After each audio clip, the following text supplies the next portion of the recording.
हिस्सा लीजिएगा और प्रशांत किशोर को वोट दीजिएगा, ताकि आने वाला जनरेशन कुछ बदलाव हो आपके बच्चे के लिए, आपके रोजगार के लिए, आपको शिक्षा के लिए, आपके स्वास्थ्य के लिए काम किया जाएगा।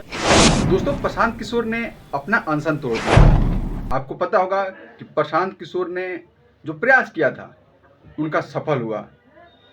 ये कोर्ट में मामला गया है, कोर्ट ने मामला को सुन लिया है और जो उनकी इच्छा थी कि सरकार उनकी बात को सुने, सरकार ने बात को नहीं सुना, लेकिन राज्यपाल, वहाँ के जो अधिकारी हैं, उन्होंने बात को सुना और संज्ञान लिया गया था। कोर्ट ने भी उनकी बात को सुना और फैसला आने वाला है। तो कहीं ना कहीं जो भी शिक्षित लोग हैं, जो समझदार लोग हैं, वो प्रयास कर रहे हैं कि बच्चों का मामला को जल्दी सुलझाया जाए।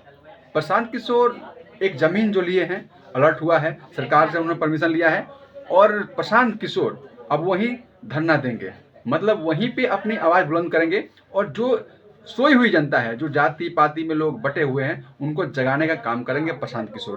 तो कहीं ना कहीं बिहार को बदलने के लिए बहुत तगड़ा प्रयास कर रहे हैं। कहीं ना कहीं बिहार के लिए एक ऐसा नेता प्रशांत किशोर जो शिक्षित, समझदार और बुद्धिमान व्यक्ति है, उसको आप लोग सपोर्ट कीजिए, ताकि कुछ ना कुछ तो बेहतर होगा।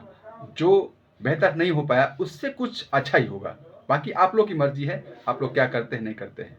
2025 में चुनाव आने वाला है और आप लोग प्लीज़ चढ़ बढ़ के वोट में हिस्सा लीजिएगा और प्रशांत किशोर को वोट दीजिएगा, ताकि आने वाला जनरेशन कुछ बदलाव हो आपके बच्चे के लिए, आपके रोजगार के लिए, आपको शिक्षा के लिए, आपके स्वास्थ्य के लिए काम किया जाएगा। धन्यवाद, नमस्कार। आप देख रहे हैं अर्जुन भोजपुरिया 95 को।